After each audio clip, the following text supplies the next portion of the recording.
having her tell her whole story in Brazilian today. Oh, thank you, Alan, for the introduction, and thank you, Adam, and your organizers for the opportunity to talk a little bit about our work here today.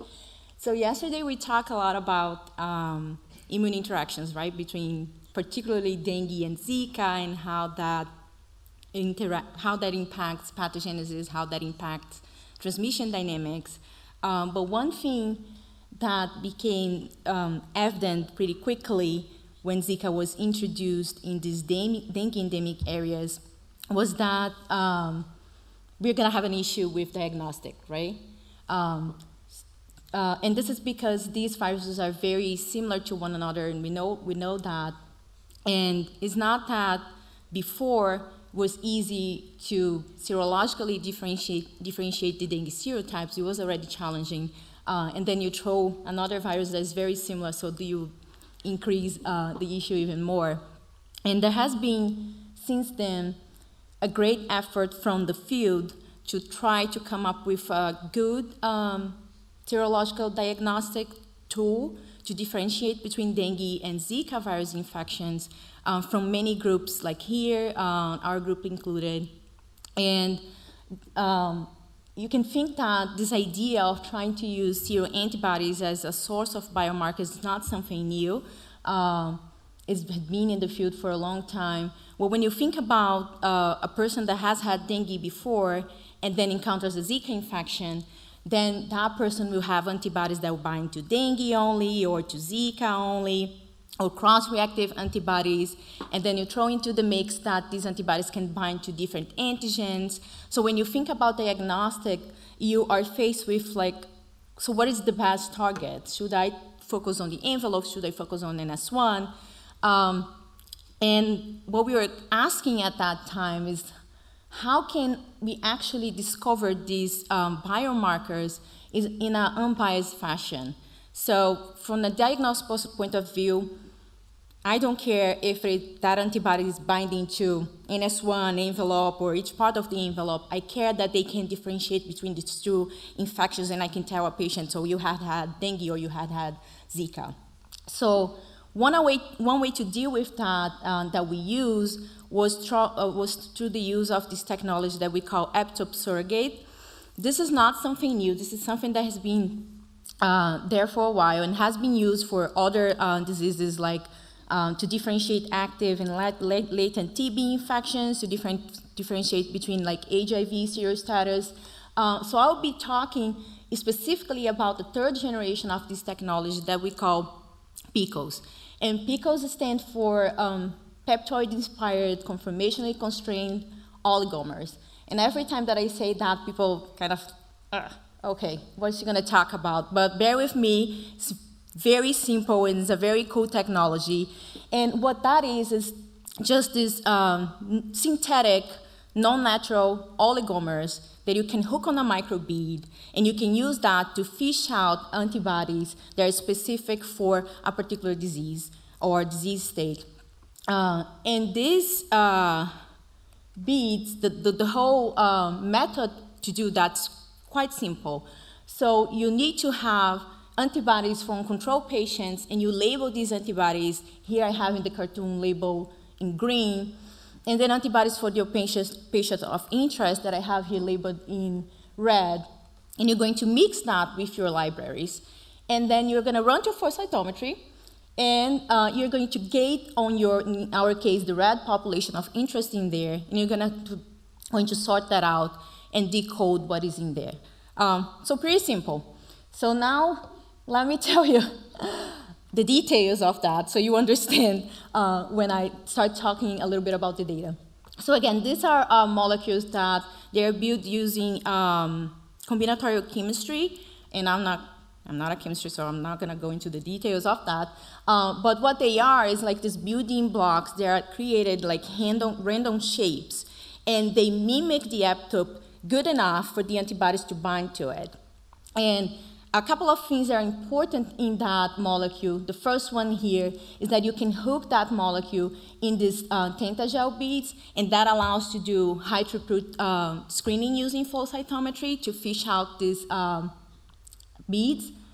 The second thing that you have that little like linker in there, and this is just a spacer between your molecule of interest, which is right there on the right, and then your soluble phase that here I have a bead, but it could be an ELISA plate.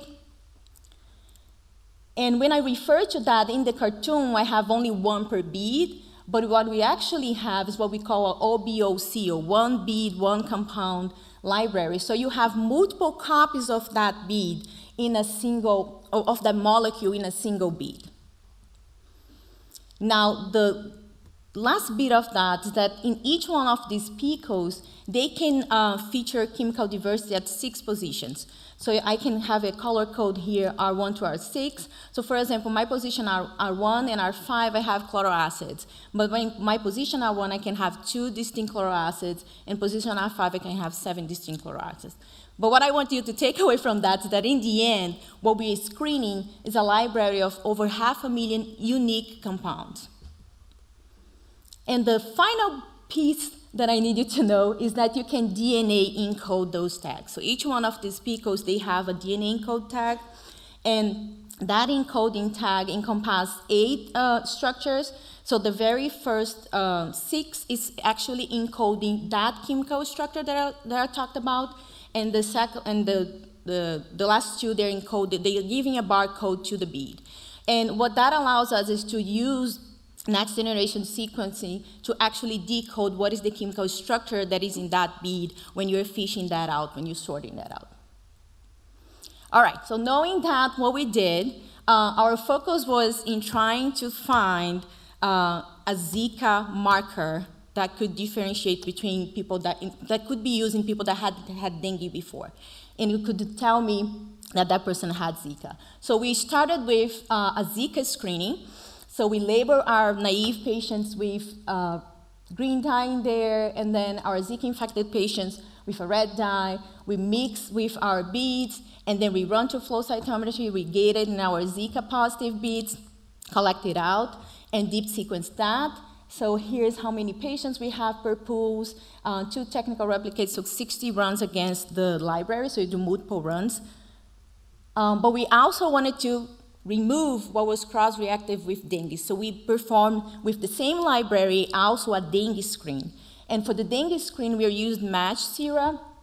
It's not pre and post-infection, I apologize, it's actually acute phase and then convalescent phase samples. So these are from the same patients. So we took the acute before you have the development of antibodies. These are all primary cases. And then the convalescent phase, and then we run against the library and we select the ones that bind to sera from the convalescent phase. And how did we find these beads that are specific to dengue or to Zika? So I'll first draw your attention to the Zika screening here. So 150 million beads that were screened. So we end up with a little bit over 37,000 picos that were unique to Zika. And then when we excluded the ones that are also positive in the dengue screening, then we are left with a little bit over 3,000. And then for the dengue run, again, a little bit over 30,000 unique picos that bind to dengue. And then we were left, when we removed the ones that also were positive on the Zika screen, with over 2,000 specific for dengue. So then what we did was to select 50 from each one of the groups, 50 from the Zika, 50 from the dengue, and then 50 from the flavivirus that was reacting with both. And then we want to see if that structure that you have in that pico is similar between these like binding profiles.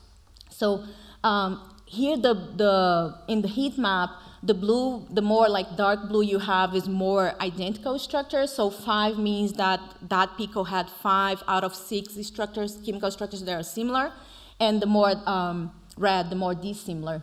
So you can see that we found several clusters on the Zika specific, so 5 of them, 3 clusters that were dengue specific, and 8 clusters that we are deeming as like flavivirus cross-reactive. Because we are interested in Zika, we zoom out here so you can see which one of the Zika clusters, Zika-specific clusters, and then we move on to try to identify and see if these picos could be used as a diagnostic tool. So out of the 50 strong positive Zikas, 10 of them did not cluster, so we removed from the analysis. We were left with 40 from 5 different clusters. So what we did was we went back, we resynthesized, now that we knew the chemical structure of each one of them, we resynthesized that, 16 from all 5 clusters, and then we resynthesized without the DNA encoding tag, just with the pentagel bead, and then we confirmed that these picos, they can retain binding to Zika specific sera. And you can see that inside each one of the clusters, the binding profiles is quite similar. So in the end, we decided to select one that we call CZV11 as like a priority candidate to try to develop a diagnostic assay. We play a little bit with the structure of that. I'm not going to go into too much details on it, but what you can see here, I'm going to draw your attention to the panel D. In the middle, the compound CZV11C and CZV11D. We just changed the position R5 and position R6 to see if that would retain or not binding, and you can see on panel E that when you remove those positions, you completely remove that binding profile. So that tell us that these structures, there is a structure relation activity, and that this ZZV11 is in fact a good binder for Zika antibodies. The next was to screen several serum samples from people with vast repertoire of flavivirus infection. So you have people with dengue positive only, Zika positive only, yellow fever vaccination, chikungunya. And you can see that down here, the CZV11 molecule could discriminate between Zika and dengue-infected patients with really good sensitivity and specificity.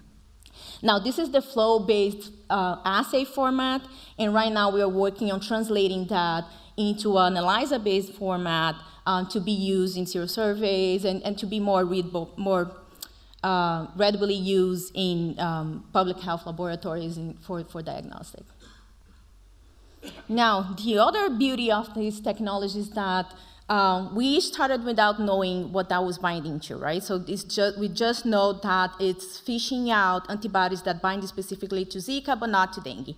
But you can go back and try to figure out what is the native antigen that ligand is actually mimicking. And you can do that by attaching that molecule into, using that molecule as an affinity surrogate. And you can pass serum samples from Zika-infected patients and then enrich IgG that binds to that CZV11. And then we tested against several structural and non-structural proteins of the virus, of Zika, of dengue. And we were very surprised to see that the antibodies that bind to that molecule actually recognize the domain 3 of the Zika envelope, but not the domain 3 of the dengue 1, 2, 3, and 4 envelope. So we went further and tried to find where on the domain 3 that antibody was binding. So we used a panel of monoclonal antibodies that were characterized by McDiarmid's group, where you have these antibodies, they all bind to the domain 3, but to spatially distinct areas in the domain 3.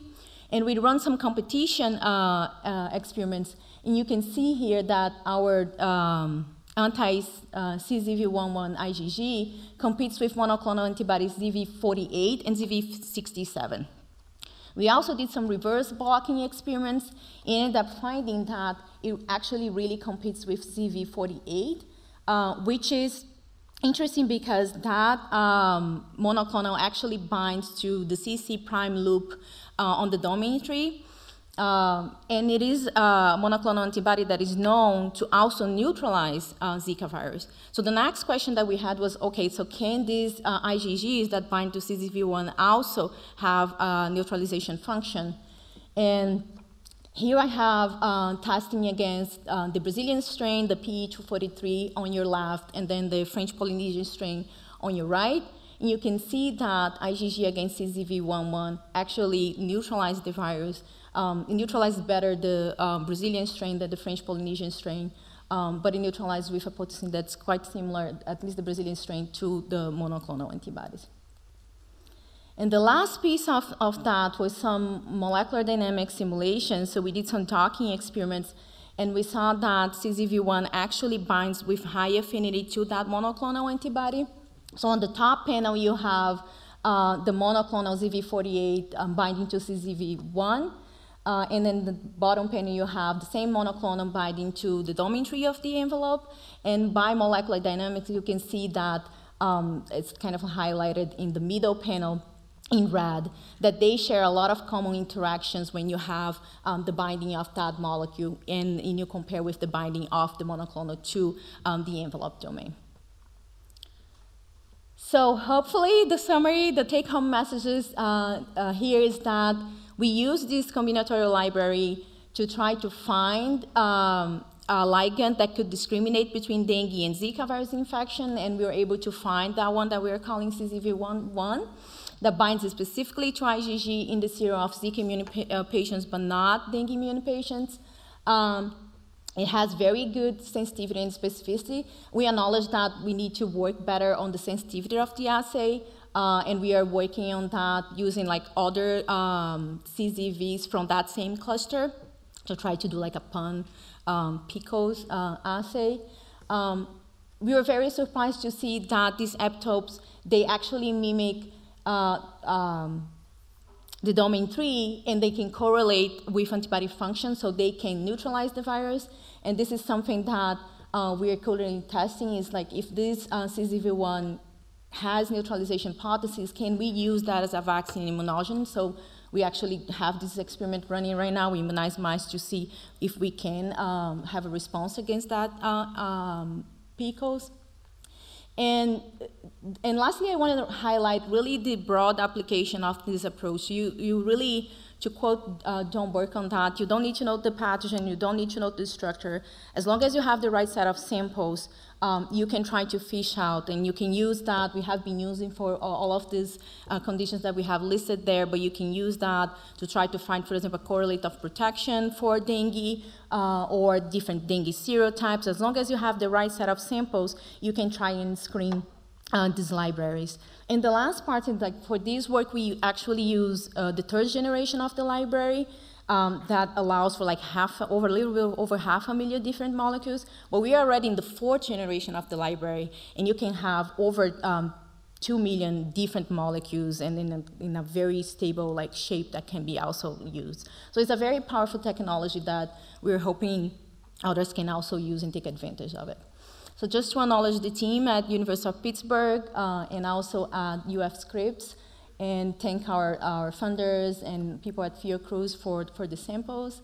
And that's it. That's all I have to say.